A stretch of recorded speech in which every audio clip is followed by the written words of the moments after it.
Good afternoon and welcome to the April 6th meeting of the Lextran Board of Directors Finance Committee. My name is Jill Barnett and I'm the General Manager here at Lextran. And with that, I will turn the meeting over to Chairman of the Finance Committee, Mr. George Ward. Thank you, Jill. Welcome all. It's good to see Jamie in person. Yeah. It's been a while. And the first order of business is the approval of the January 27th, 2022 minutes of the Finance Committee. Motion to approve? Jamie Second. motion, Dr. Capo second. All in favor, aye. Aye. Okay. The primary topic of today is to go through the budget for fiscal year 2023. So whoever's taking us through that, is it Nikki or is it you? It will be both of us. Okay.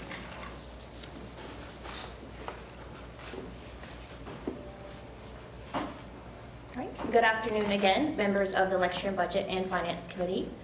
Today, I'm really pleased to share with you that Lextran anticipates finishing fiscal year 2022 nearly $1.1 million under budget on our expenses. This puts us in a really strong position leading into fiscal year 2023, and it is my pleasure to share with you today Lextran's FY23 operating budget and 5-year capital plan. The revenues that are included in this budget include a combination of 5307 formula funds, also known as 5307 federal dollars, and the American Rescue Plan Act of 2021, known as ARPA. So together, these federal funds represent a combined 88% increase on the federal line item when compared to FY22. For the FY23 budget, we anticipate a drawdown of approximately $11.8 million in ARPA funds. On November 15th of last year, President Biden signed the Infrastructure Investment and Jobs Act, or IIJA. This is also known as the Bipartisan Infrastructure Act, which reauthorizes federal funding for existing transportation programs and commits to a significant increase in investment for public transit. Paul Skatelis, president of the American Public Transit Association, called the IIJA the largest federal investment in the history of public transportation. Apportionments under the IIJA are the responsibility of the Federal Transit Administration. And at the time this budget was sent to you and prepared for today, only a partial apportionment for FY22 had been announced, and the amounts included for 5307 and 5339 on this budget were estimated based on that apportionment. However, just this morning, the FTA released the FY22 apportionment table with the full amount. So we'll point out the differences in the presentation and make those updates prior to the work session next week. The IIJA also authorized several competitive funding programs, and Lextran will compete for those grants where appropriate. State funding is another area where we have a positive outlook. Currently, the proposed state budget includes approximately $10 million for use by the Office of Transportation Delivery to match federal grants. This is a cash match that is intended to replace toll credits, which have been exhausted. So in the current fiscal year, we received $2.4 million in state funding. However, in the prior fiscal year, we received $0. And while there is no formula or set process at the state level to distribute these funds like there is at the federal level, based on what we have received and what we have been told, we are anticipating a per year match of approximately $1.2 million, which is reflected here in this budget. The state funds are used as our local match on a federal grant. Lextran expenses for the FY23 budget anticipates increases in the areas of paratransit service, fuel and oil, and employee wages and fringe benefits. Those are the most significant. Just last night, Lextran published a request for proposals for paratransit services. And I would ask the committee to please bear in mind that detailed discussion on this particular item could compromise the integrity and nature of that competitive process. It is also important to note Lextran's paratransit service, which is known as Wheels, has been operated by a nonprofit entity for the last 40 years. When budgeting for fuel and oil in FY23, Lextran estimated diesel fuel at $4.25 per gallon. This estimate is based on recent prices paid by Lextran, as well as forecasts published by the U.S. Energy Information Administration. The next energy outlook is scheduled for publication on April 12th, which we will be watching very closely. In the areas of employee wages and fringe benefits, you will see a 10% increase represented when compared to FY22. This increase includes the following components: adding Juneteenth as a paid holiday for all employees, a 3.5% wage increase for all collectively bargained employees as outlined in the collective bargaining agreement, market adjustments for non-collectively bargained employees, nearly all of which currently pay below market rates, and 223.5 total full-time equivalents, which is an increase of about 3.5% from FY22. This includes positions that are both union and non-union, some of which will be added based on recommendations proposed by the Comprehensive Operations Analysis, and some of which are needed for maintaining the addition of the passenger amenities that will be out in the community. Some additional notes and assumptions that I want to share before we get into the details of our operating budget are that revenues from property tax receipts are budgeted at a 3.5% increase. Employee health insurance in this budget assumes a 6% increase. There are some other small items which we'll discuss as we go through. And so we will now get into the presentation of the FY23 operating budget with assistance from our Director of Finance, Ms. Nikki Falkenberry. Can I pause just for a second? Yes. Does anyone have questions on what Jill just reported on? Do we have those details that you mentioned to build the budget? I have the details with me. Are you asking if they're reflected in what you have? Yeah, we only have the summary. And I would be more comfortable voting on something that I understand.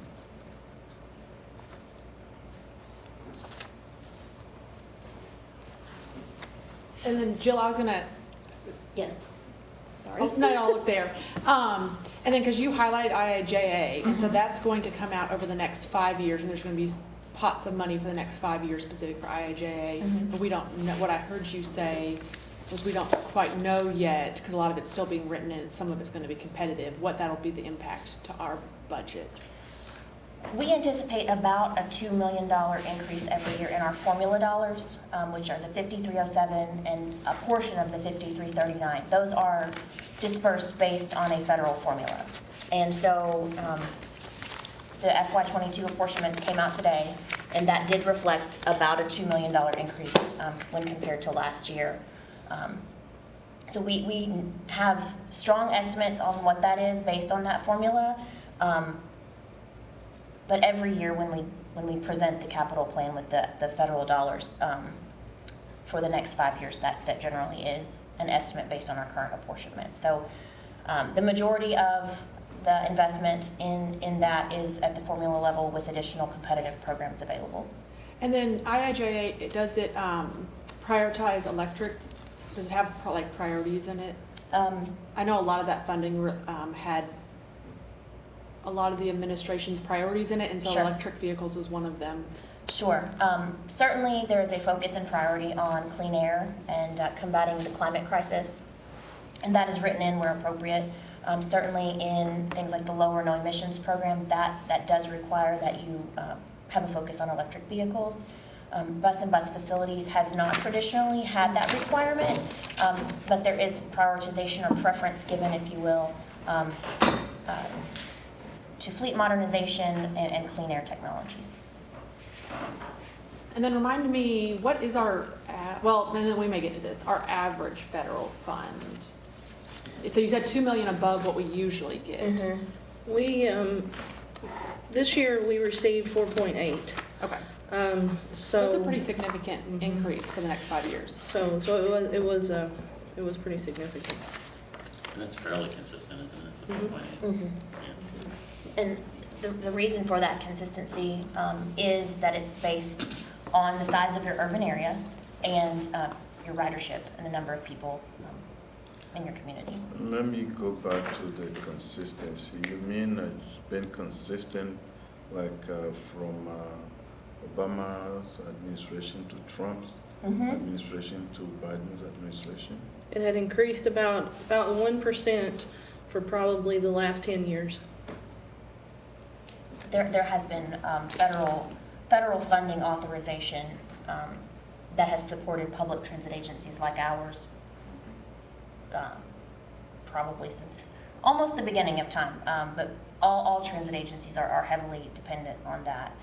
We also are very fortunate in Lexington and Fayette County to have our local property tax, which is a significant contribution as well. But the name of the funding authorization changes, from administration to administration. And so this one is IIJA. The last one was known as the FAST Act, Fixing America's Surface Transportation. There's been MAP 21, which was moving ahead for progress. ICE-T, Safety Safety Lou. Safety Lou, which I can't recall all of these acronyms and what they mean, but every every administration or every change in cycle, they have an authorization at the federal level to fund these programs. And so the IIJA reauthorizes that funding and then adds onto it as well. Then the federal portion of the budget, if I look at 2021 actual, it was at 12.3 million. And then you budgeted 9.5 million for 2022. And then the proposed 2023, it's going almost 18 million. So included in that federal line item is both the formula dollars as well as there's been several COVID relief funding bills, and that federal money is included there as well. And so the first one was the CARES Act, and that would have been in FY21, correct? FY21. FY21, correct. The next one was CRISA, which made it into the next fiscal year, and then ARPA. So, okay. That's why if I can see the detail, that will help me some, because, so are we, when we project 2023, are we assuming that it's going to continue because the federal fund is going to dry out? We know, we have the ARPA, we have not spent any of the ARPA funds, which is $14 million. So we have 11 of it based on, it's reimbursable, so based on the operating expenses, we expect to draw down 11 million of it, and then whatever we don't draw down will roll over into 2024.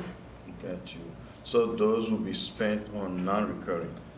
It goes for operating expenses, which would be operator salaries and fringe, diesel fuel, things like that. Operating expenses is what is reimbursable. Once it's reimbursed, I guess we have the flexibility of how money gets used. Right, when we draw it down, that's what we have been able to, because we've been able to roll over that money, that's what we've been able to form the reserves out of. No, I understand, but maybe I did not express myself well. My question is, the COVID dollars will not be recurring dollars. Correct. So after 2023 and 2024, they may sunset. So my question is, are we planning on using these, for example, on payroll, which is recurring, so we don't want to run into problems? Oh, I see what you're saying. Yes. No, this budget, the expenses, this budget will roll over the $11 million. Gotcha.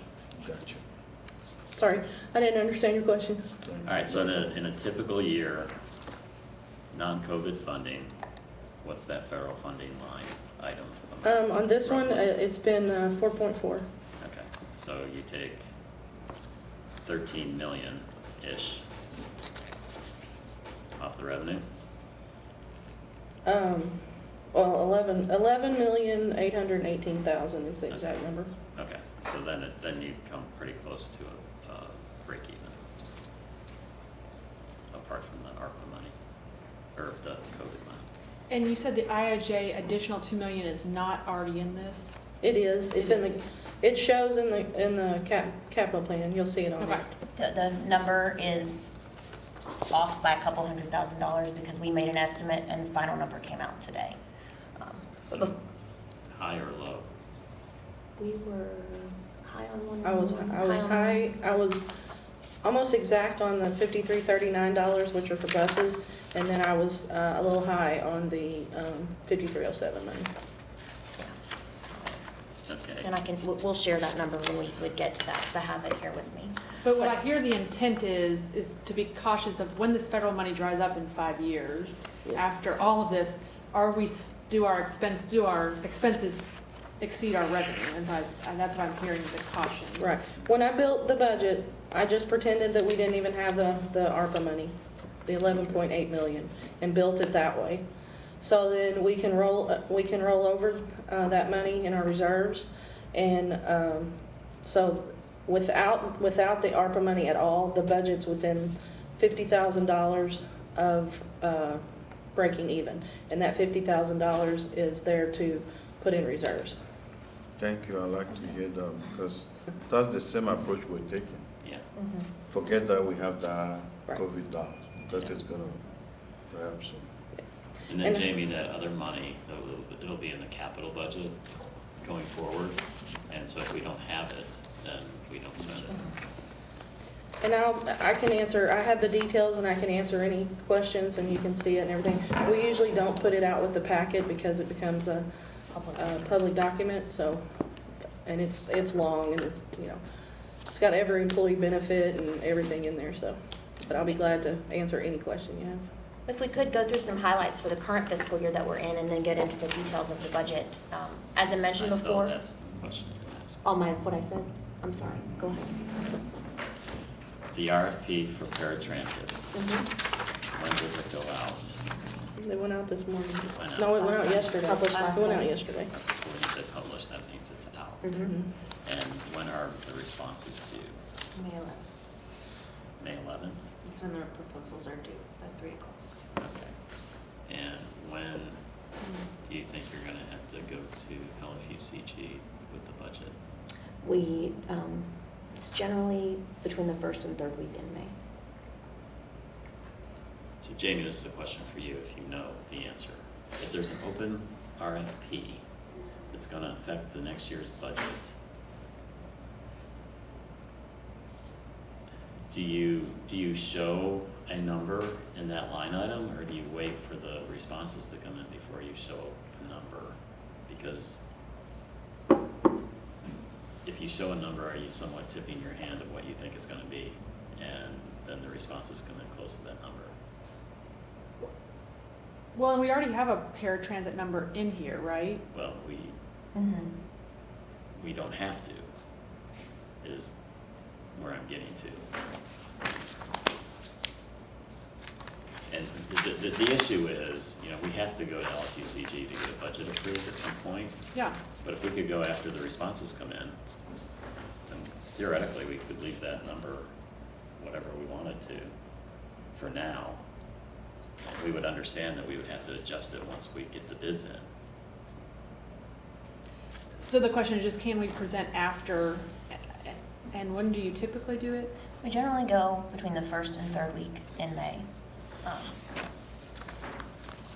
And I would think if we went to them saying like, there's this pretty significant expenditure we don't know about, and we would like to move back a couple of weeks, that would be something that would be open to as long as it's before the beginning of the fiscal year.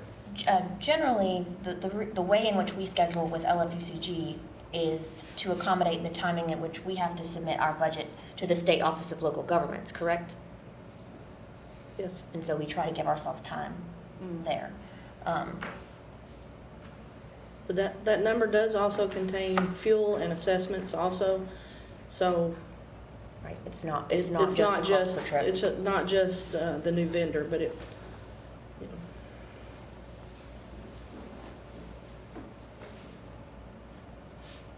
I'm open to what people think about that, because, To potentially leaving it out in the budget because we don't know in the presentation. yeah. No, because the presentation can happen after.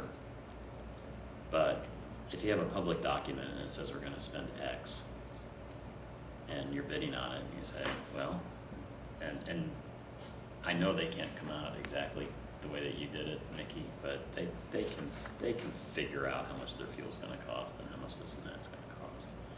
And then they can, I bet they can get within $1 of what you budgeted for the per trip, if not closer than that, And then does that change, you know, what they're gonna bid?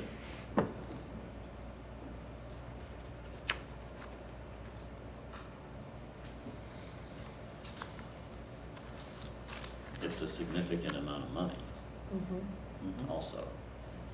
And it's a significant, it's likely to be a significant increase over what a nonprofit has charged us for many years. Correct. My question is, what do we give the board when we do the resolution? Would you want to budget flat or a small increase? When does the board have to approve the resolution? It'll have to be done at the April meeting. And unfortunately, this is already a public document because it was sent to the Finance Committee. Is it public even though the board has not approved it yet? Yes. Everything we have is public. I understand, but Yeah. we always say provided the board approves. Anytime that the well, it's that's why it's in draft form. So Draft. anything that goes out is public, but then, you know, we would have the final resolution approving the actual amount. I understand that, but the final approved document should be the official one, but the draft, people can say, but it can be tweaked. The other one, as Mr. Ward was speaking, is the state funding. You know, what happened this time around in Frankfurt is just unique. We may not see that budget environment for another 30, 40 years. I was gonna say ever. Ever. Forever. Ever. So the 1.2 million that is a state funding showing in 22 projected in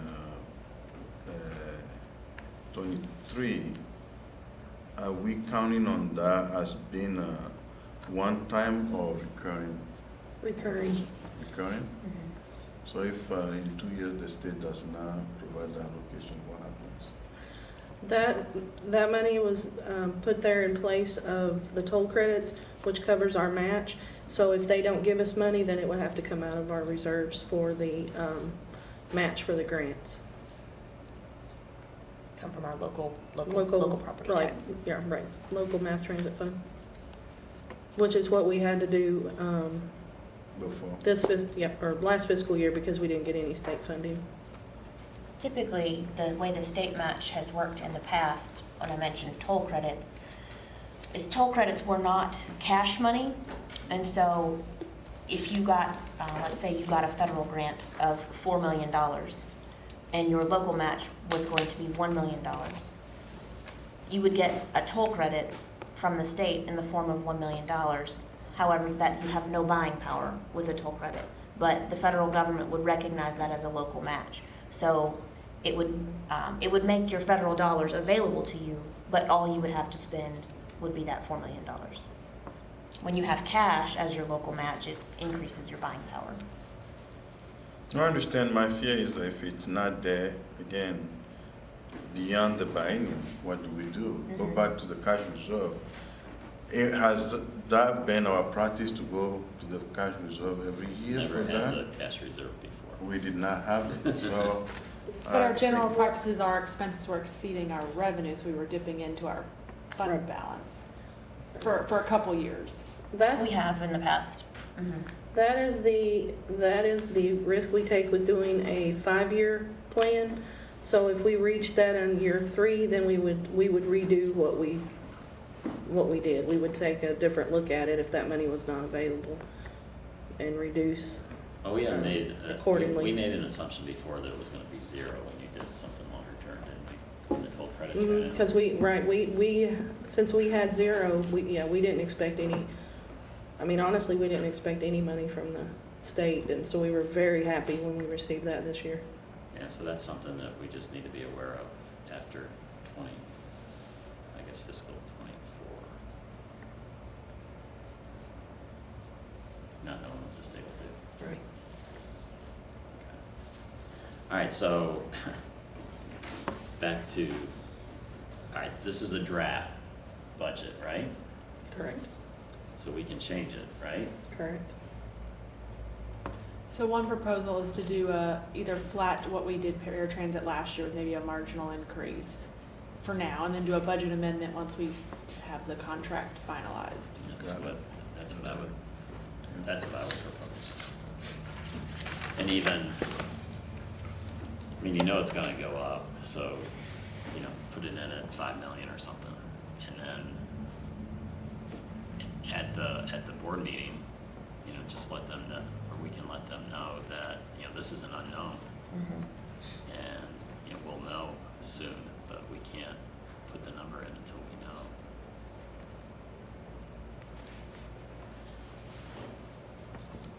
Maybe you put in 5.2 because that's what you budgeted this year.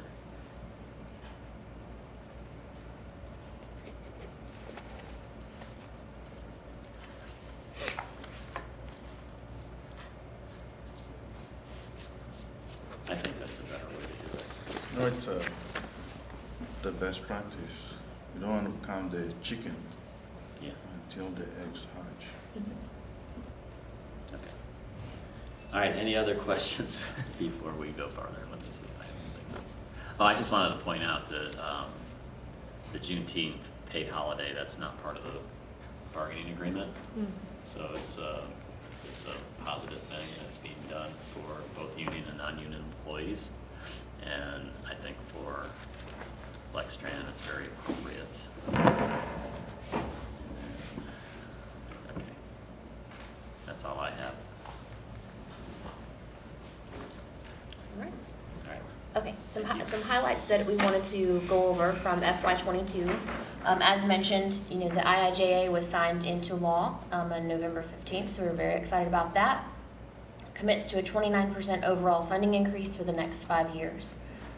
We successfully completed our labor negotiations and ratified a new contract in October 2021. The board approved that back in the fall, so very, very excited to have gotten through that process and the start of a good working relationship with the union. The board also awarded a 5-year management contract to Transdev last year. We established a cash reserve policy through board approval, and Lextran received $2.4 million in state funding to match capital projects.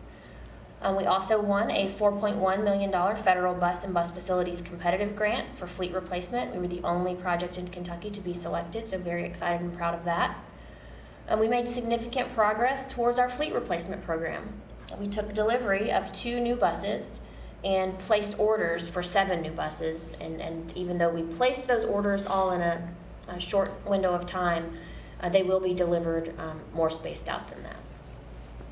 We've also made substantial progress on the comprehensive operations analysis with the development of near and midterm recommendations, as well as held a public engagement process that has resulted in more than 200 pieces of feedback from stakeholders, including members of the community and our employees. Jill, should you quantify the cash reserve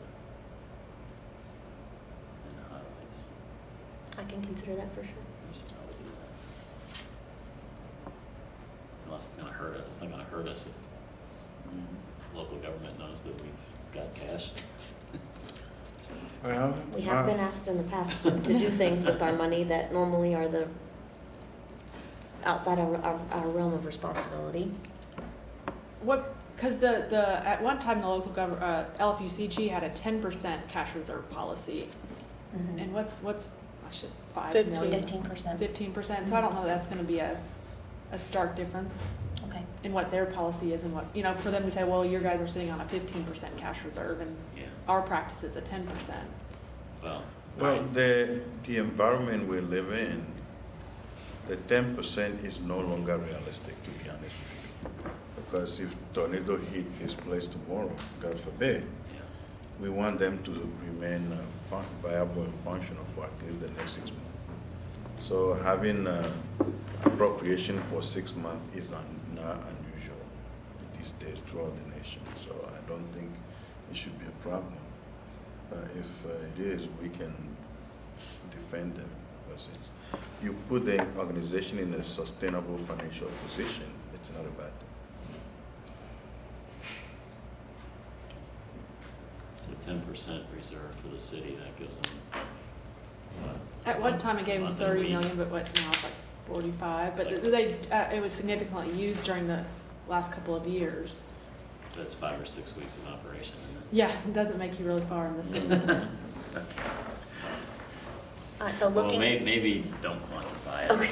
but if you get asked, then you answer it. Sure. Yeah, they provide it.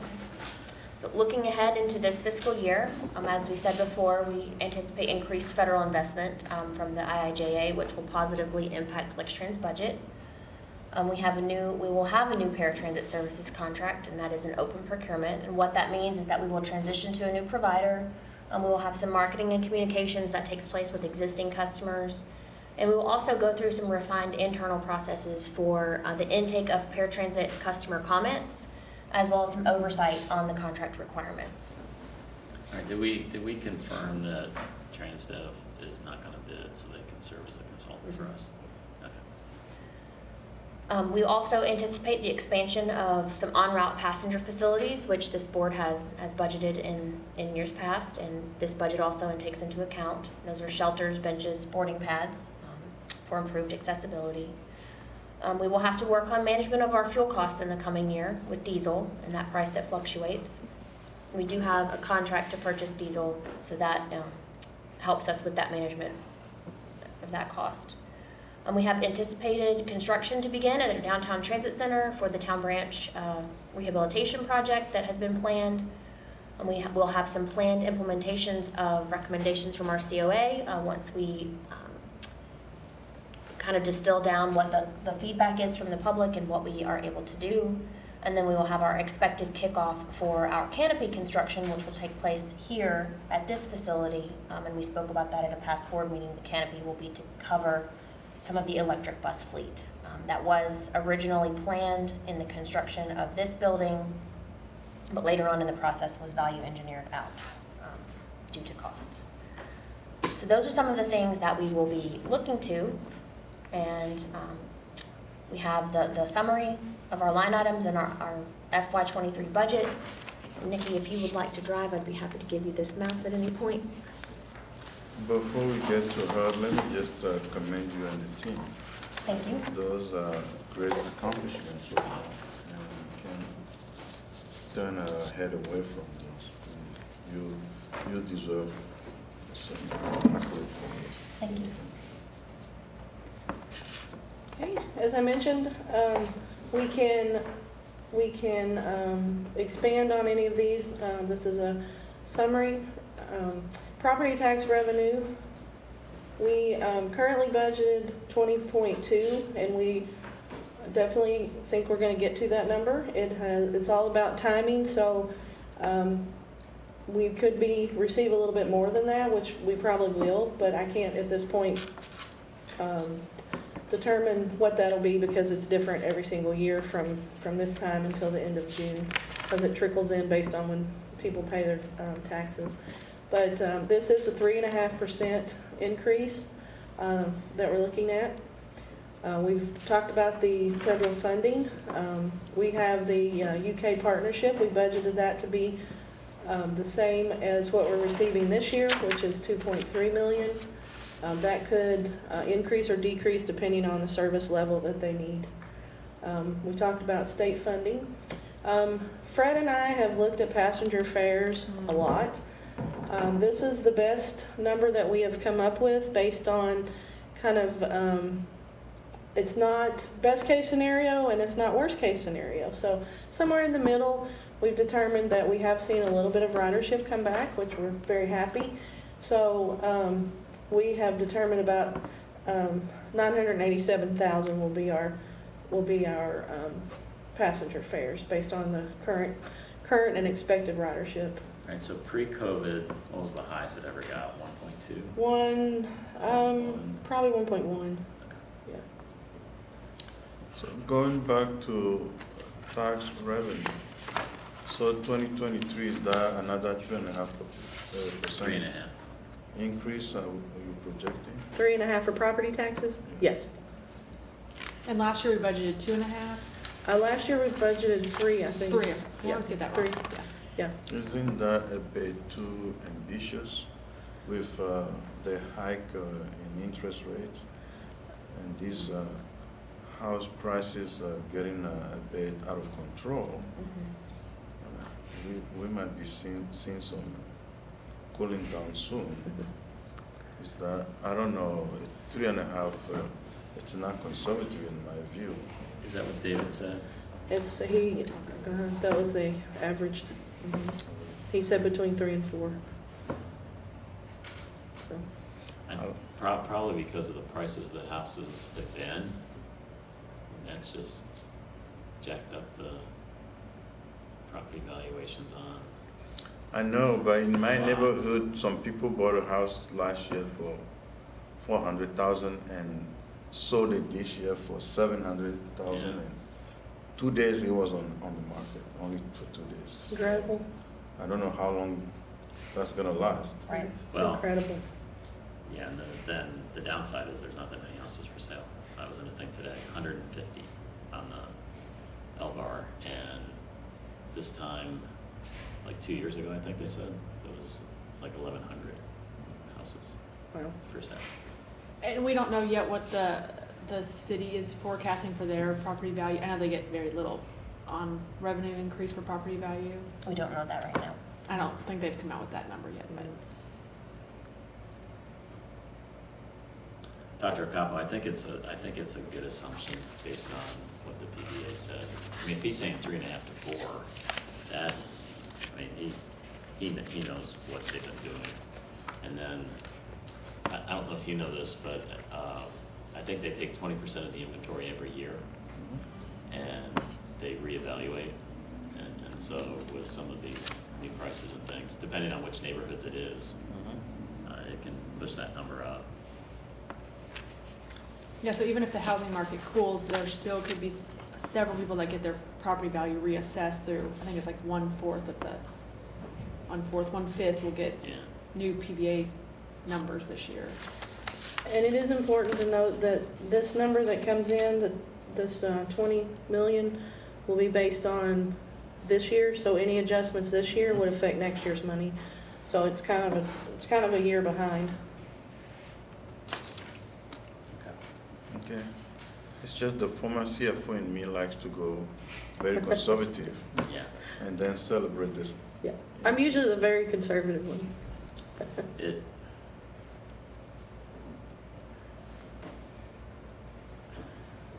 It doesn't hurt if you change it to 3%, because the revenue's so much higher anyway.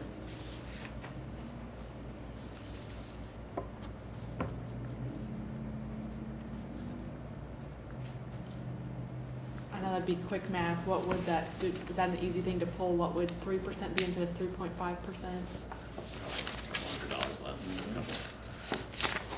$100,000 less. Oh, sorry, I missed the mouse.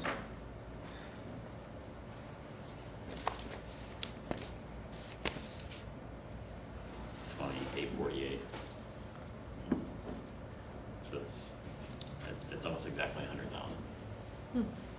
Half a point. Not too significant, but that can play a role. So Since 3, it's a good revenue environment, I'm fine if you leave it that way, but you keep your eyes on it.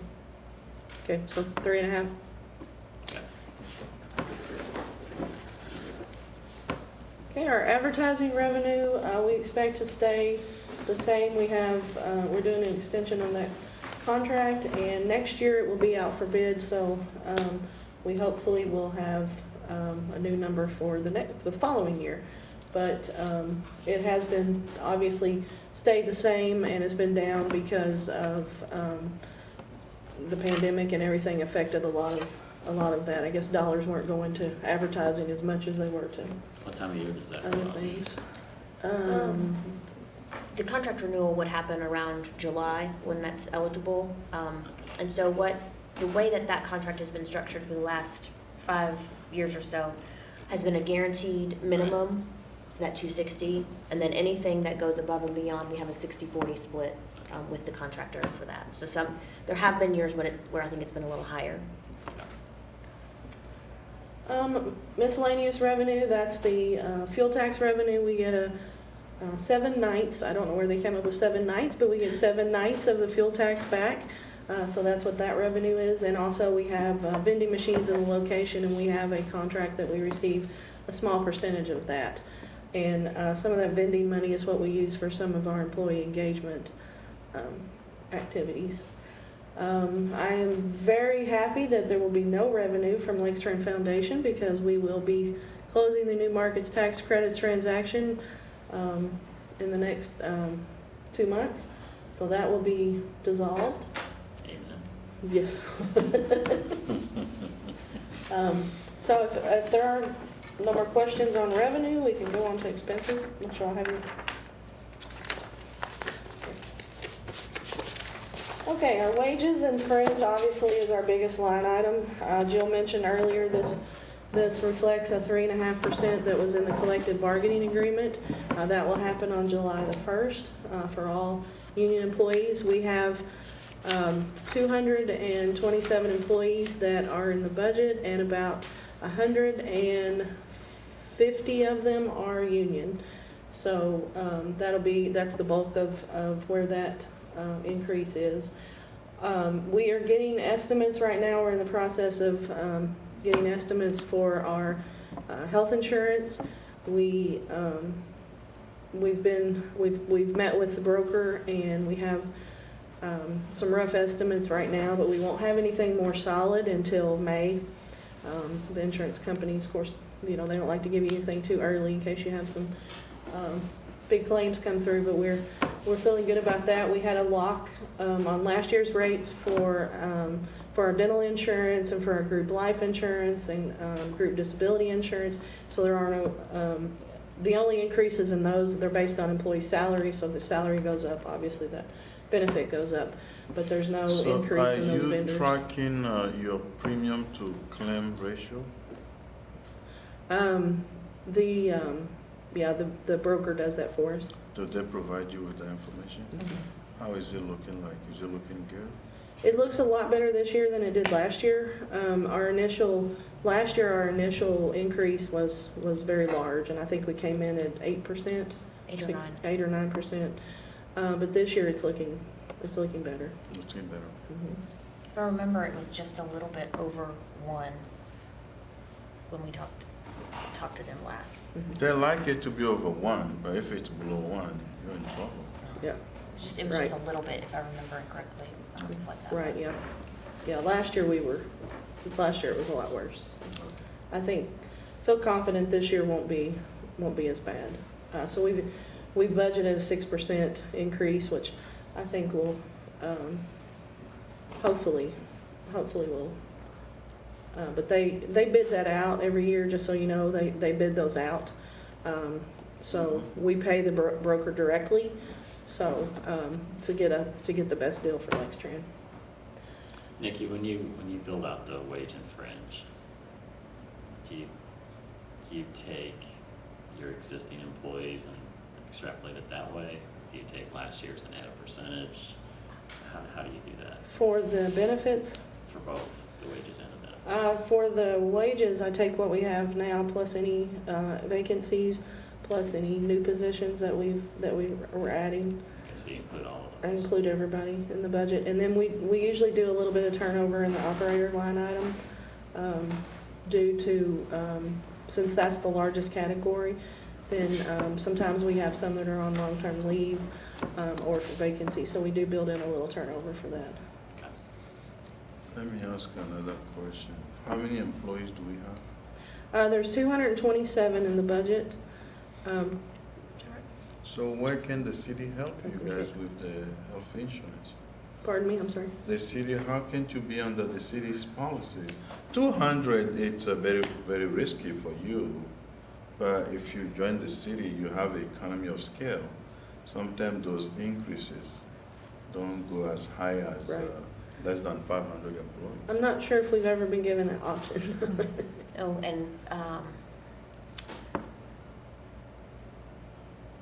I can't remember what the name of it was, but when we were facing the issue with the excise tax a couple of years ago, it's been more than a couple now, but I do believe that was something that the person in my role at that time discussed with the city, that because we are not, Lextran it's completely its own entity, and they prefer to keep our employees separate.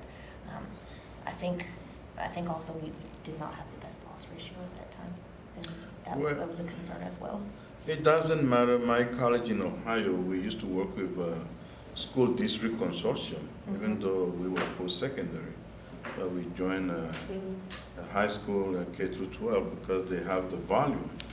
Instead of us going along with 500 employees, you go with 25,000. Right. You have the economy of scale. So instead of dealing with 10, 12% increase every year, we were dealing with 2%, 1.5%, because you have the volume. Right. Right. We have. Do they have a similar program to what you're required to have for the union? I don't know. We just never looked at it. Ms. Barnett, talk to the city again. Maybe we have Ms. Rogers. Well, I'm no longer with the city, but there may be a future conversation. And I heard you say there's 227? We have 227 budgeted positions. 220 of those are full-time. There are 5 part-time positions and then 2 interns that help with IT and marketing. So there's a total of 227. Then I've included the wrong number. I said 223 and a half. So, Oh, yeah, that's what I was well, that like. would be FTEs. Oh, so that's okay, FTEs. I'm sorry. Yeah, So your the other ones are FTEs. the part-time. Yeah, your FTEs, correct. Okay, sorry. And then of those 227 budgeted positions, how many of those were new? Or are there no new budgeted I positions? think there were 9 new. Oh, we had, I was And when I say thinking new, admin. They're not all new. There are some additional operators, so that is a new quantity. There were 2 additional operators. I guess, yeah, what I mean is like, did we budget 227 last year? No. Or, no, yeah, this is what you're giving me, okay. Yeah. We added operators, we added a couple of supervisors and service workers. We moved one of the utility workers to a service worker, so that wasn't a new position. And then there's 2 admin positions that are new.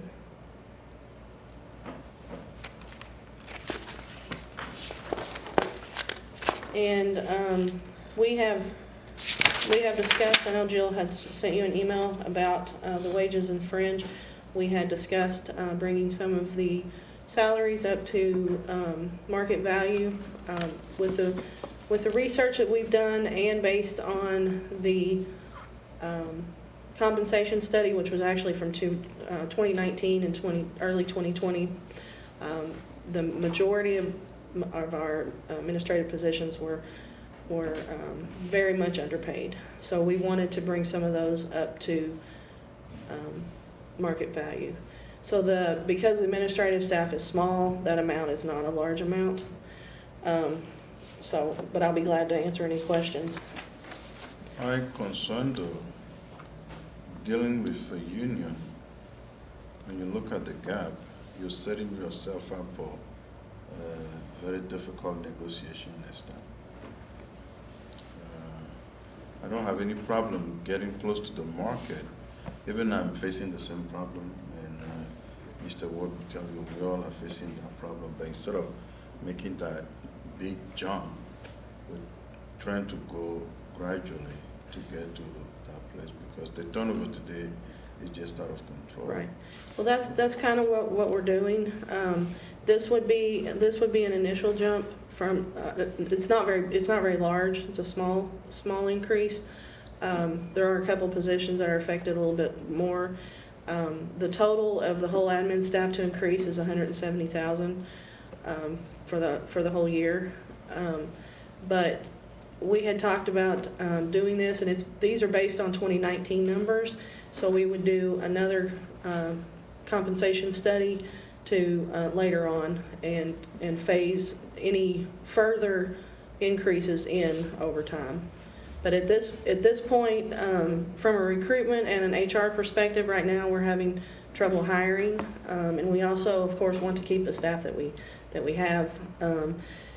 So we are that's why we built in an increase.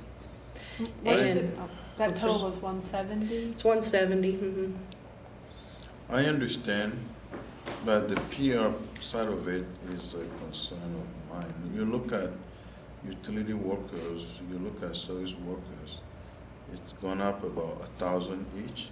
All of those are union positions. I understand.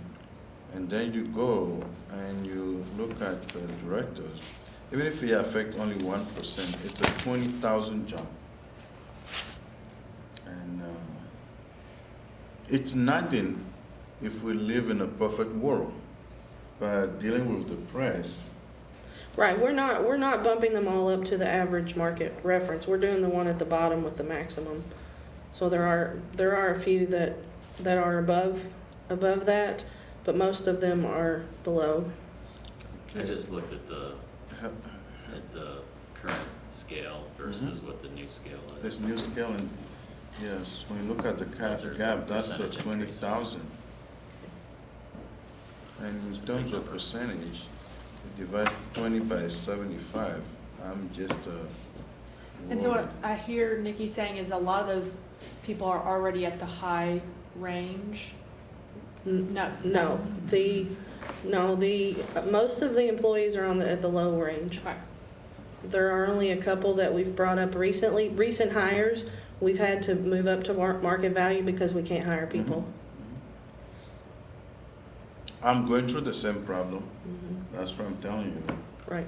It not only affect morale, it's gonna make your job harder because the people don't, rank and file think we just come and sit in the room and talk and go home. They don't know our job is 24/7. So when you give them this impression for Herald leader, 27% increase for leaders will make the press. And they're in the business of making money. They look for the click. And that one will get them the click and the advertisement money. So I'm just cautioning you. Right. I don't know about Ms. Rogers or Mr. Ward, but I think it's something that we ought to look at. Because Well, the just go to the union, it's 1,000 difference. Right. And then operators, it's 1,000 difference. And then as it goes to management, it started going up. And then when you go to senior managers, it's 20,000, that's a 27% increase. Well, from the average market value, the maximums, like the average market value for the directors would be 121. But we've only recommended that the maximum for the directors be 110. So we haven't moved to the market value. We're just showing what the market value is for those positions. But we're short-staffed, obviously, everybody is. We're asking people to do more, and we feel like we need to pay them more, and to be able to hire people, we're having to pay more, or we're not gonna get anybody. I get you. Yeah. I'm just telling you, Yeah, I the know. problem I'm facing, because you can't find a dean. My deans used to be paid 65,000. You cannot find a dean to be paid that amount. Right. Or you want some directors. Right. Flat out, they tell you they only come if you pay them 90,000, 80,000, when the minimum is budgeted to be 55, 60. So it's a challenge everywhere, but you also have to make sure you take care of the perception. That's what I'm telling you. I gave everybody a raise. I did not give myself because I want to control the message. You all deserve to be paid better. All that you have accomplished. I'm not against it, but I'm just trying to help them. Yeah, no, I Mr. Ward will understand. You have union, Yes. and you don't want to make it tougher for yourself, No. because they will come with 27% increase Oh, yeah. request in Sure. 5 years. No, I understand, and I think, obviously I haven't been in this role for as long as there has been such a gap. We have more than one compensation and classification study that we have that have demonstrated that non-bargaining positions have been paid below market value. And I think some of that perception problem is why this problem has not been addressed until now. And the unfortunate thing is because that's been put off, that makes the problem even harder. It's a bigger problem now than it perhaps would have been, you know, five or even 3 years ago. So, you know, I understand, and I certainly appreciate those comments very much, because you've also worked in a union environment and know what that is like.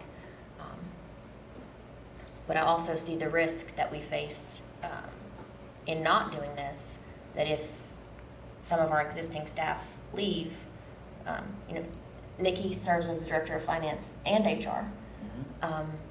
And there's a chance that if she were to leave, that would take 2 positions to fill what she's doing, and so that's an even greater expense. Are you limited to where they come in at on these ranges? Or do you have flexibility? Like if you hired me, could I come in at the max, or could I come in at the mid, or do I have to come in at the minimum? We have flexibility. We would have flexibility based on what we budget. The only thing we don't have flexibility on would be the union positions. Yeah. And I'm guessing to be able to recruit right now, you're bringing a lot of people in at the max, because, That's why the max is so high. yeah. Most of the people, especially in the specialist and coordinator line, most of them are at the minimum, which is lower than some of the Which then service cause worker and some, utility positions. which then cause some concern is that the new hires are coming in at the max and the current people are more at that mid-range. Is that? We No. aren't hiring any new people that are Okay. making more than an existing staff member to date. We Okay. have not done that.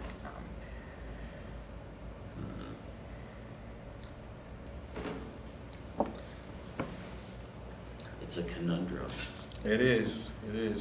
And I'll be honest with you, what I have been doing is when I bring someone in and at a higher level and it creates problem, we fix that pay band.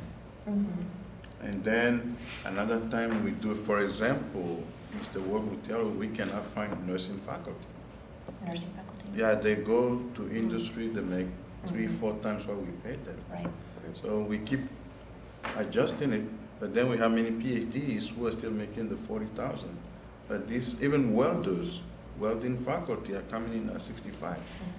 So it's a problem across the board, Right. but my concern, I'll say the last time, and I'll be quiet, is the 27% increase for senior managers. That's what the press likes. They look for those, and then I don't want you all to be in the paper, and I don't want us to be in the paper either. That's my concern. Can we come to an agreement, though, it needs to come up some? I think we're all in a consensus there. Be and then- consistent with the rank and file, because they will be the one to publish it. They'll be the one to call the media on you. And my concern has been consistent with that, is that they've had the union negotiation to be able to leverage increases over time, where the administration hasn't. I haven't been here that long, but over the last couple of years, what I'm hearing is it hasn't been increased at the same pace that the union negotiated salaries have been increased. Is that? That's relatively accurate. But I also, some of the contributing factors to the gap are that, you know, the negotiation process helps them they have that as leverage. And so their position is paid perhaps above market value, whereas the non-bargaining position is paid below market value. And so even if they get, you know, 3.5% increase consistent with the union, they're still, It's above market. well, a non-bargaining position is still dramatically under market. So, Yeah, you know, it's not your fault, but people who preceded you.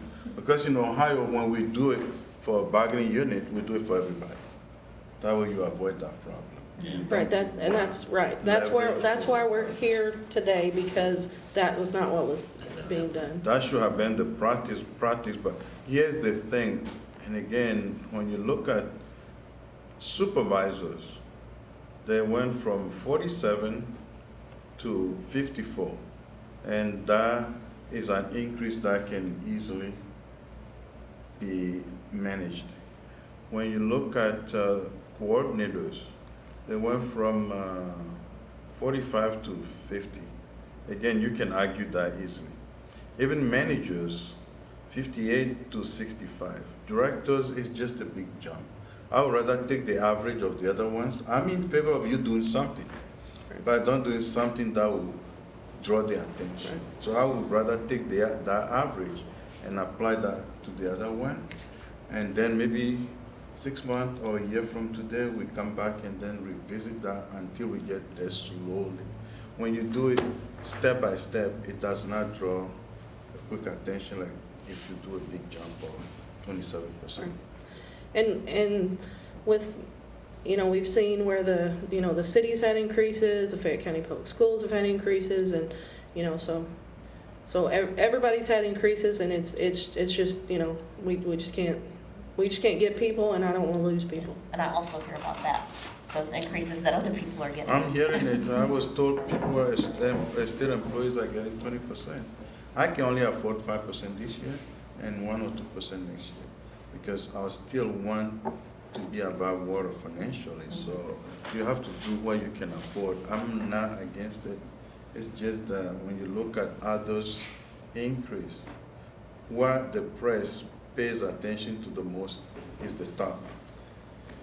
That's why when I did mine, I did not give myself anything, so I can control the communication. Right, and we wouldn't go into this bringing everybody up to the maximum. No, I mean, there's no way. We're just, we created a pay structure. We didn't have one, so we wanted to create a pay structure, somewhere to start having a minimum and a maximum that we can start working forward on. So not everybody will be brought in at obviously the maximum, so. Well, if you did a 10% increase to the minimum and the midpoint, and if you have the flexibility to bring people in at the midpoint, I would almost, it's not quite what you have here, but it's close to what you have here for the minimum right now. So from a management standpoint, it probably, it's manageable and it makes sense. And then from an optic standpoint, it would look a lot better. Because the story's gonna be, the people that make the decision gave themselves X and everybody else got Y. And that's just, and even though you can explain it, they're not gonna take the time to listen to it. Oh, I know. I've been here 15 years. I know. But I also would say, if there's the one, we're in a little bit of a unique circumstance because the labor market has never been the way it has been. So Well, that's how you can. the story is going to be a little bit lighter. So you can justify a 10 or an 11, like And some of these other positions. and we only have 5 people, so I mean, it's not, Which makes it worse. worse. Right. But Even one person I know. can make a yeah. story. Trust me. But I wanted to mention from we talked about the recruitment or the HR perspective. Since we are projecting a $1.1 million being under budget this year, I was hoping that we could make these effective before the new budget. Was what I was hoping to recommend. So you would go ahead out of this year's funding. Because we're $1.1 million under budget. So for the months of April, May, and June, going ahead and raising these salaries. So it would change the from 1.1 to, it wouldn't be that much. And the budget we just saw, or this budget, this has these assumptions in it. Correct. And then your thought is then also for the 3 months remaining in this fiscal year, the recommendation is to also adopt this pay scale.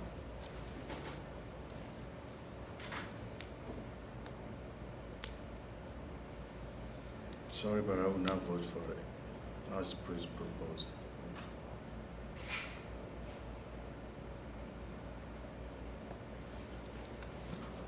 I really would like you to rethink it, Jill. Okay. What was that? So I really would like you to rethink it. And it's mainly just that one line. director line. I think we've come to a consensus, we definitely need to raise it, We need to do something. Yes, definitely. and then to continue conversations around the last line. And we're sympathetic, and as Dr. Ocampo said, when the time comes, when, I mean, it might be a few years where it gets to where it needs to be, then whatever the union gets, everybody should probably be on the same or similar. Then you won't have the problem again. Do we need to meet again as the finance committee if we're pausing before we bring this, or was this the discussion we're just gonna bring to Sorry. the whole board? Well, the work session's next week, and then the board meeting, and then we have to have it to city council in May, so. So we'll have to have a resolution at the April meeting.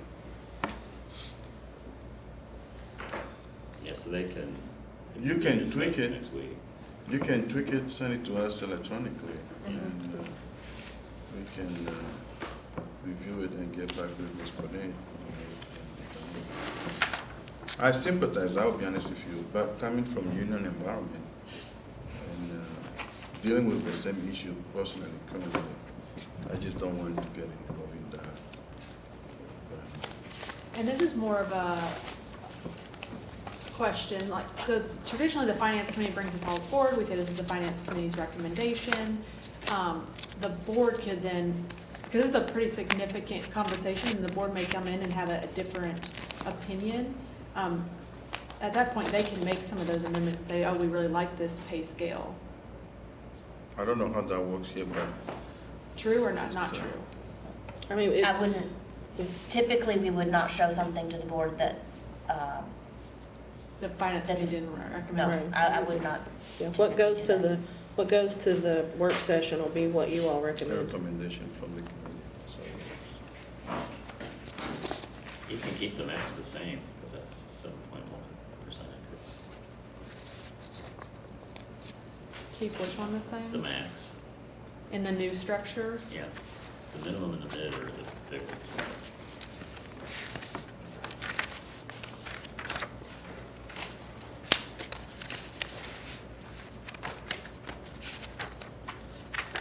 So do we want to make that,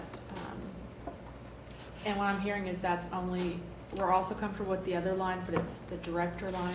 The director line is the obvious thing that anybody can jump on and make a story out of. And so increase the max for the director line we are comfortable with, but then everything except for the min and mid for the director Man line. and mid, Yeah, you'd be, if you did 10%, you'd be 82.5 on the minimum.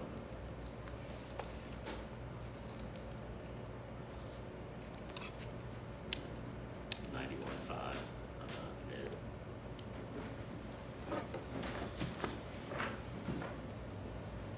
And then leave the max where it is. How come the max on the specialist coordinators didn't go up at all? I don't have this document with me, I'm sorry.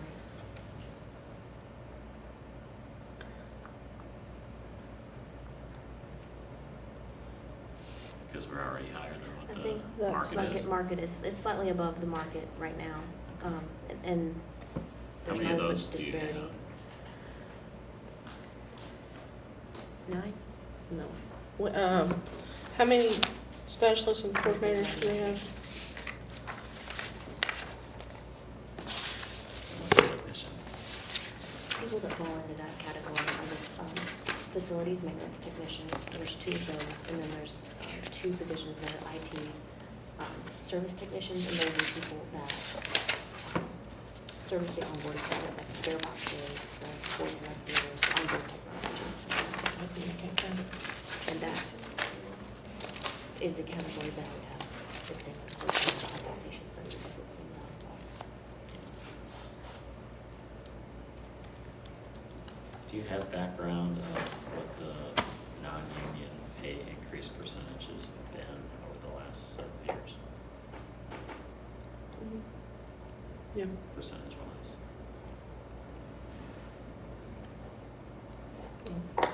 do I keep touching that? I'm so sorry.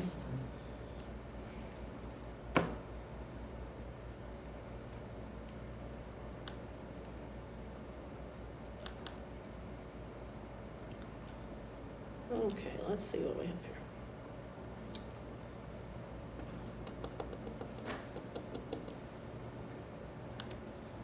Okay, specialists and coordinators, we have 13. We have 7 managers, 5 directors. The biggest category on here is supervisors, which would be maintenance and transportation supervisors, customer service supervisor. Okay.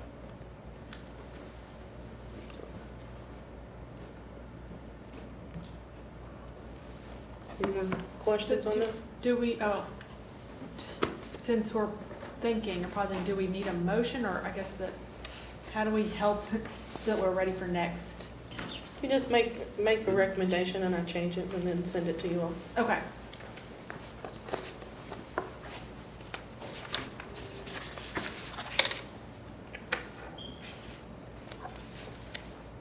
But what I'm hearing is we need that recommendation in this meeting. It doesn't have to be like formal, does it? No. No, No, if you all come to consensus after, that's fine. Yeah, I've got things written down. I need to update the actual 5307 money that came out today. I have a flat amount for paratransit, 5.2 million, and then change the director line.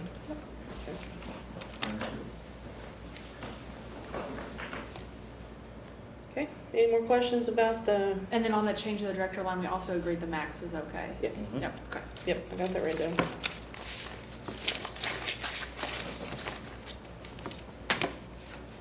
Okay, we talked about the paratransit expense, we're gonna change that. As I mentioned earlier, that includes fuel and assessments. I always like to explain what the assessments are, just in case people don't know. When someone applies to be a wheels rider, they have to fill out paperwork. It goes to, we have a vendor called ADA Ride, and the paperwork goes to them that's submitted from the rider's doctor, and then ADA Ride determines if they're eligible, because we don't have the expertise to determine if they should be able to ride medically or not. So that's the assessment process. And then they do so many reassessments every year. If somebody's been a long time rider, they'll do reassessments. So that's what those are. It's a per assessment cost, and then obviously fuel. The fuel and oil line on our budget, of course, has gone up significantly. Last year's budget contained $2.20. This year it's $4.25. So Stephanie was kind enough to pull the numbers for me.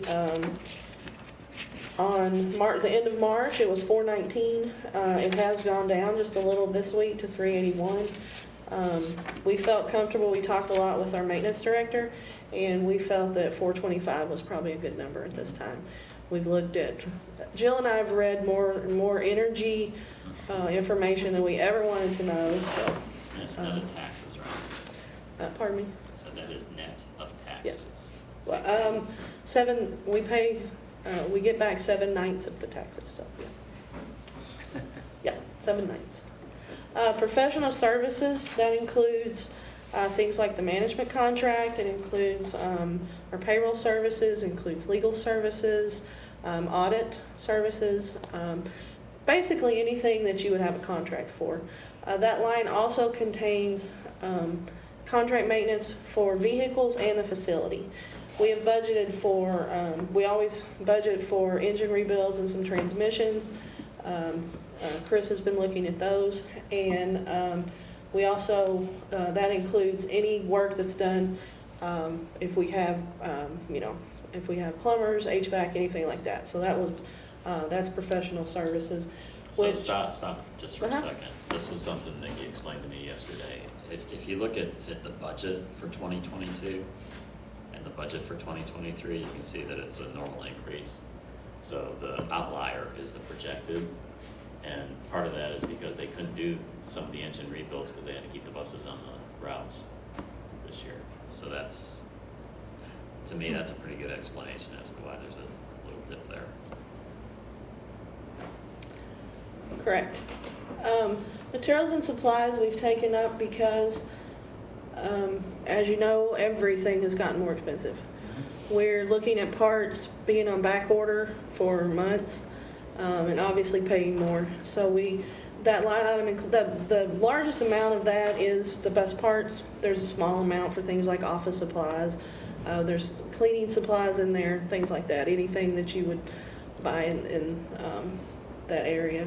Property and liability insurance looks pretty good this year. They came in with a 3% increase, which part of the increase for the buses is anytime that we add a new bus that's worth more money, then the insurance goes up, obviously. So we were very pleased with that not being any more than it was. Utilities and phone, obviously that's electric, gas, phone bills. Our miscellaneous expenses, that's where we pay the fuel tax, and then we get part of that back. That's also where our bank fees are. Do you have much in bank fees? No, we don't have much in bank fees, probably, I don't know, I'll put you on the spot. We average about, for just our regular accounts, it's just like about $90 a month or so. Yeah, it's very low. It's not. Media advertising, this includes advertising for any marketing, but it also includes anything for job ads. So anything that we've done. This year we focused obviously on hiring. We've had job fairs. We've tried to put out more media with that. Fred has put together a plan with his department for the media advertising to get back to a more normal year, since the last two have been so different. So we're going to get back to that. Dues, trainings, meetings, and awards. No one has been at a training for, an off-site training for 2 years now. So we're getting back into some of those. We have some employees, some of our supervisors that do our training, they need certifications. So doing that. That dues line includes the APTA dues, which is about $38,000 a year. And then That's strong. yeah, it's based on your budget. And so the awards part would be safety awards, and some of our programs that John's been doing, focusing on safety. We've focused on some employee engagement the last 2 years because times have been tough. We've been trying to kind of lift people up, say we're here for you. Just buying somebody a lunch one day might just a sandwich. It's amazing the impact sometimes it says we care about you. So we put some of those things in there. We have van pool, which is still pretty small. We have increased. We were at 4 last year. We're at 6 now. 7. We're at 7 now. But we pay a subsidy for the van pool, so it's a small subsidy. So that's what that is. Who are the employers? Is one UK? I think one is UK, One is there's UK. some in Frankfurt. Yeah, Toyota. No, we haven't had No, we Toyota. haven't had them. Most of It's them, typically Franklin County and Fayette yeah. County. We have several of them are state Maybe. workers. There's the one in Madison, there has been one in There Madison. has been one in and Madison County. I don't know if there is right now. Mhm. The UK one comes out of Berea, doesn't it? And it stops in Richmond on the way up. I think it does. Yeah. Yeah. I talked to that lady a Yeah. few years ago. Yeah. Well, they've been doing that for a long time. Yeah. Mhm. And then thankfully the leases line item is the Lextran Real Properties lease that we've paid every year. And so that was in 2021, it was $826,000. So that's freed up that money. This year was less because it was a partial year. And so, What's that for? pardon me? For a new person, what's that? We have the New Markets tax credits transaction was done for this facility. We used $11 million in grant money, and then the other portion was through New Markets tax credits. We have, they call them the CDEs, and I can't remember exactly, Community Development Enterprise. We have 3 of those. We have Community Ventures that's here in Lexington. We have one that's in Louisiana, and then another one. There's Amcraft and CHHS. I forgot where they are. Missouri? I think they're Maybe, Missouri. yeah. And so they helped with that process, and we've been paying. Lextran had to pay a lease for this property and the equipment in the property to Lextran Real Properties, and then Lextran Real Properties paid the CDEs, the fees, things like that. Very complicated structure. Very, I know. the most complicated thing I've ever done in my life. So now it's paid Thankfully, none off. of So, us are responsible for it. So it lasts, Wow. the transaction lasts for 7 years, and at the end of 7 years, it dissolves, and the property comes back to Lextran. It's forgivable. Wow, that's a good breathing room, 800,000. Yeah, and it would have, if we'd have just done a straight up loan, it'd cost the same amount of money probably, right? Maybe less. Anyway, it's 0. Yay. Thank Nikki, God for that. on media, I think you just said that, so that's a significant jump from the last couple of years on media, and I'm guessing the reason is to attract new writers. Yes, yes. Part of that will also be getting the word out for the new vendor for paratransit. Oh, Yeah, that'd be good. Mm-hmm. yeah. And then the training, I guess is similar to the F-22 budget. Kind of pent-up demand. But the budget number's not dramatically different, but it is different from the projected number. Yeah, and then maybe there's just a expense still coming out, or? Most of that would be, most of the training that did not happen were the APTA trainings, things like that people had to travel for. They didn't have them in person. They They had didn't- virtual conferences. Right, so you didn't have, we might have done a virtual conference that had a registration fee, but we didn't have, airfare and hotel, so that's why that cost is a lot lower. But But then it's almost, well, not like double 2021. Is that because that was also virtual in 2021? yes, Okay. 2020 and 2021 were both, and 2022. It's affected all 3 years. The last 3 years of FY '20 were impacted, and that's when I can think of at least 3 national conferences that take place during that period, so that didn't happen. I think there was maybe 1 in-person conference that was held in FY '21, and then there's still been a number of things virtual this year, too. So It even though doesn't we look thought they bad. would get back to normal, and we budgeted for them to be back to normal, they didn't take place. It's not bad. Mine is even higher than that. A lot, there's a, let's see how much. Safety awards, things like that are in there also, and that's part of that line item. Oh, and customer service training, we budget about $30,000 every year for customer service training, because that's one of the most important things is, being nice to people so they ride our bus. So we always try to focus on that. It's a good retention tool for us these days, given the turnover we're facing. Okay. Um, Everybody good with operating budget? Yeah, the Let's only discuss. question I have for you is the fuel. I know someone brought that up during the last meeting. Are we looking into having a future contract where we bet against this fluctuation when the price kind of comes down a little bit? One thing that we are not able to hedge, but we are exploring purchasing an actual contract for future delivery. That's what I'm saying. So we are exploring that. We've never done that type of purchase here. What we do now and what we've historically done is we enter into a contract agreement with a provider to pay just slightly under the market, the OPIS average for the market based on the day that it's delivered. So, if the average diesel price was $4.10, we might pay $4.085 per gallon when it's delivered.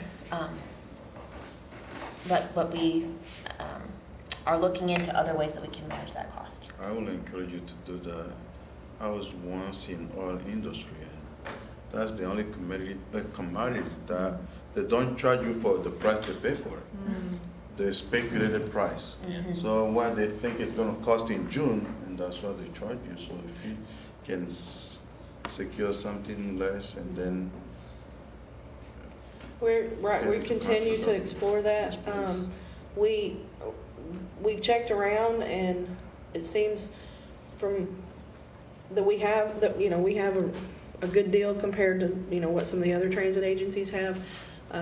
But we watch that every single day. Stephanie and I get emails every day about diesel prices and. We speak a lot in acronyms also. What was the opus today? Yeah. Or yesterday? And How's then, CNG right now? CNG's doing good. CNG has not fluctuated a whole lot. And then what, if you know, what percentage of the fleet is diesel? And what percentage is CNG? Don't have that. She's got it right here. Fleet plan. and then electric. Yeah, we have electric, but then all of Wheels is diesel, right? No, they're gas. Gasoline. Gas. Oh, regular gas? Mhm. Yeah, they're unleaded. Oh, They don't Yeah, have they- any diesel vehicles. okay, that's cheaper at least. And this might be like too future out thinking, but do you speculate there's a time where you don't have any gas vehicles? Diesel. Yes. It's too With all the early. money I think coming down it's with too it. early to tell. Yeah. It's too early to tell. I mean, as this group and this board knows, we have experienced a number of issues with our Proterra electric bus fleet. So I would certainly not bet against that to go all in with that. We're experiencing good performance out of our Gillig electric bus fleet, but I would like to see some longer term demonstrated performance there. But certainly the competitive funding opportunities are going to push us in the And so direction. the federal administration seems, Of electric. all the funding's gonna be electric, so. So it's too early to tell what time period that would be, but I certainly think that we will. How old are our newest diesel buses?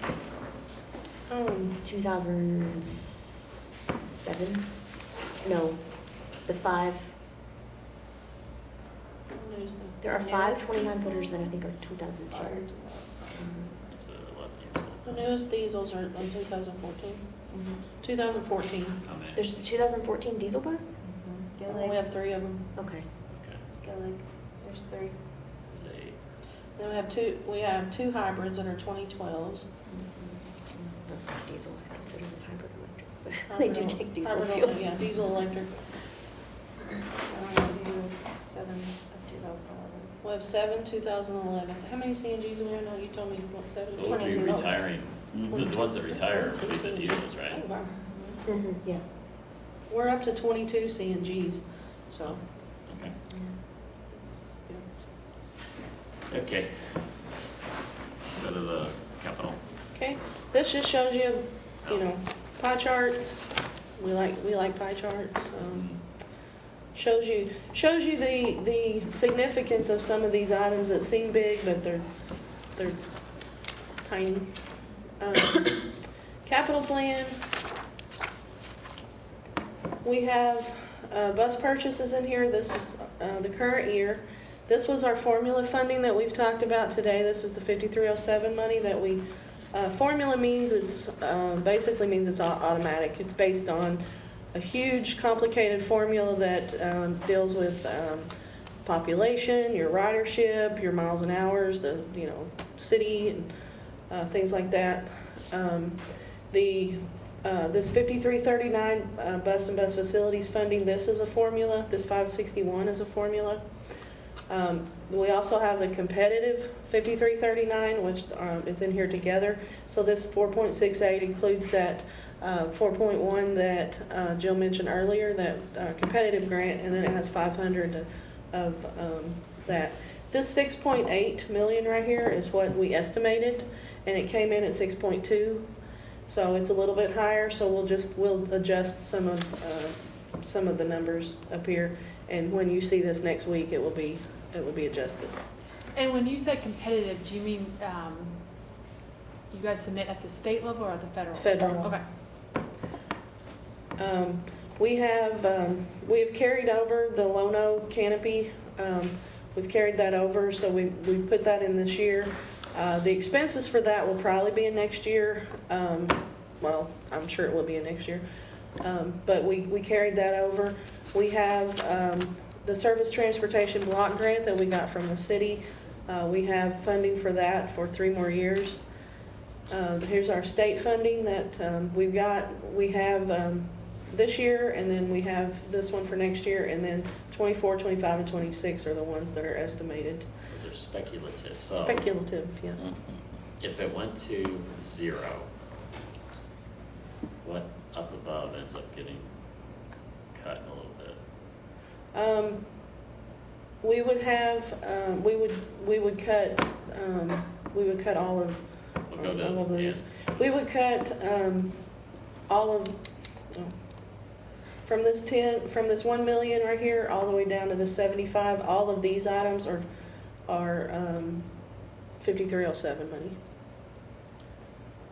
On the shop tools, equipment, facilities, you see the big jump there?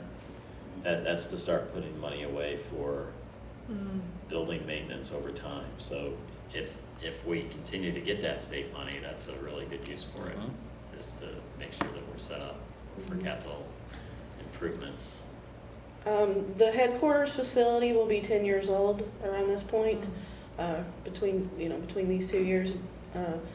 So that's what we were thinking, if we needed to do some repairs and things like that.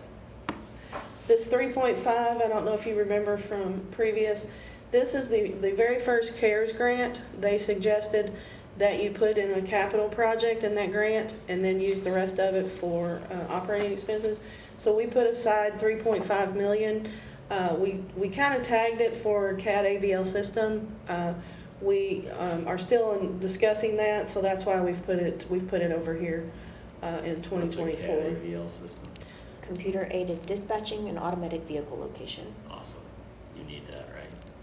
Yes. And we have one that's coming up on 13 years old. So by that time, it'll. Yeah, you need one of those. This budget contains some service vehicles. Our SUVs out here that the supervisors use are 2012s.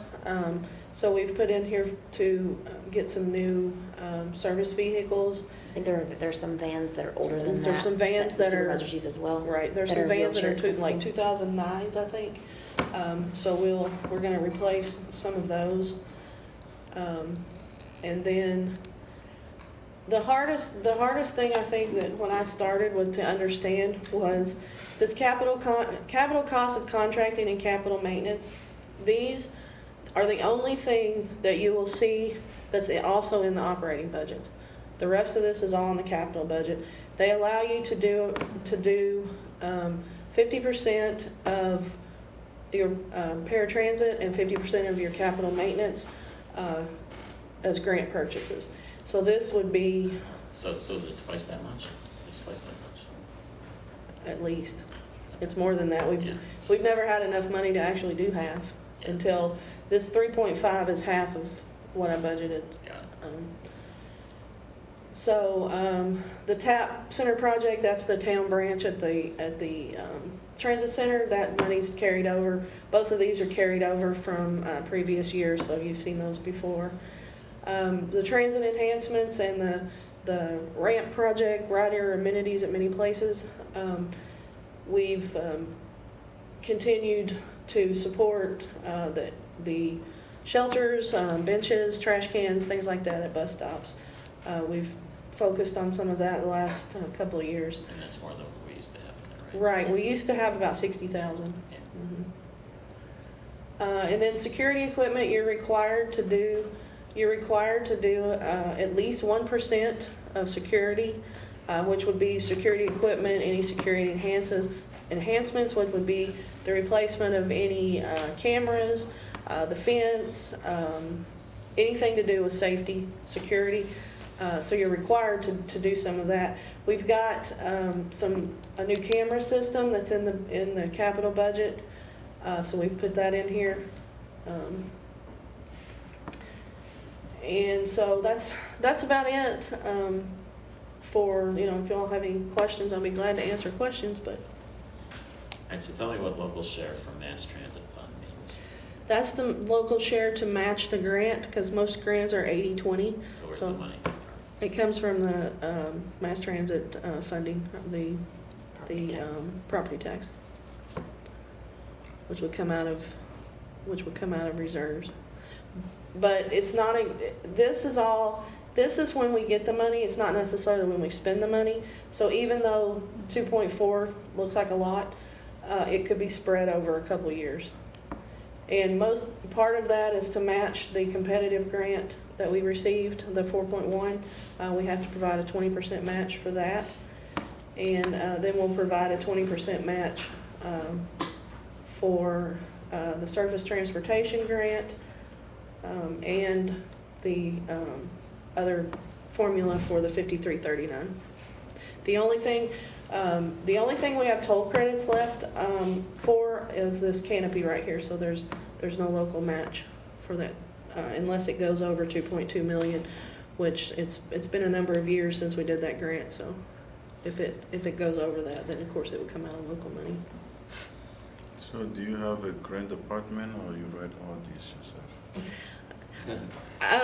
There's no grant department. There's no grant department. Fred does works with Jill to do the competitive grants, and then once they're awarded, I take over and do all the financial part of them.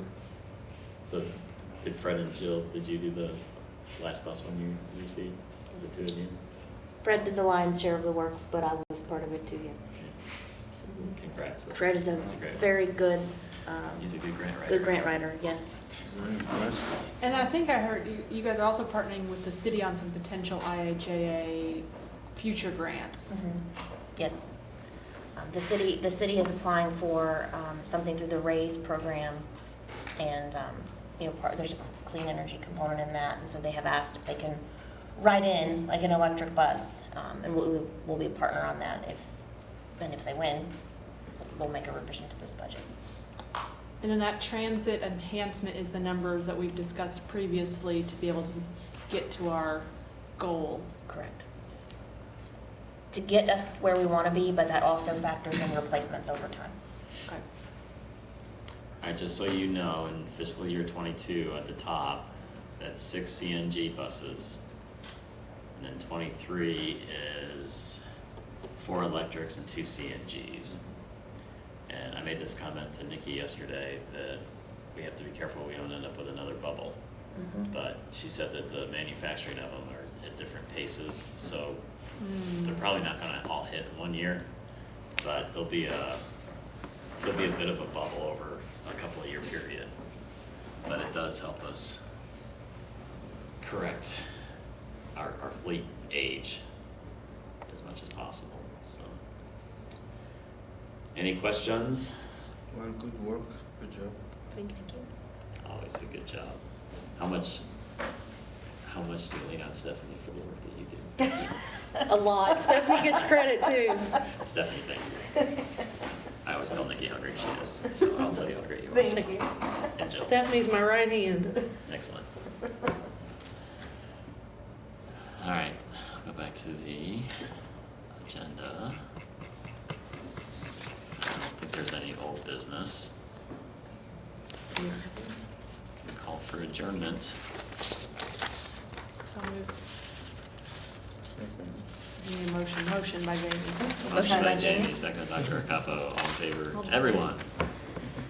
I looked outside, I'm like, man, it's dark. What time is it? Haven't you heard it rain?